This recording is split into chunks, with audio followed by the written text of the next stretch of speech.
দয়াল আপনার সাহাবী আল-কামা এত বেশি আপনার সামর্থ্য পেয়েছে, তারপরে কালেমা সাহাবী সাহাবাইরা কান্না করছেন। আল্লাহর হাবিব তো ধারণা করলেন নিশ্চয়ই কোনো ঘটনা আছে।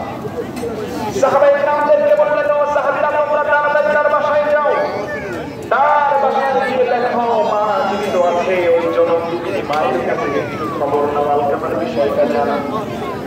সাহাবায়ে কেরামরা দৌড়ে দৌড়ে মায়ের কাছে যায় আর বলে, ও জনম দুঃখী মা, তোমার আল-কামার সজ্জায় চাইত।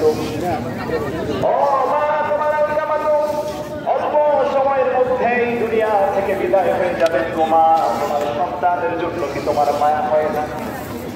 হযরত আল-কামা রাদিয়াল্লাহু তাআলা কুরবান জান দেওয়ার সাহাবায়ে কেরাম, তোমরা শুনে রাখো, হতে পারে আমার আল-কামা আল্লাহর হাবিবের সাহচর্য পেয়েছে, সাহাবী হয়েছে, কিন্তু আমার আল-কামা আমাকে এত বেশি কষ্ট দিয়েছে, যেই কষ্টের কারণে আমার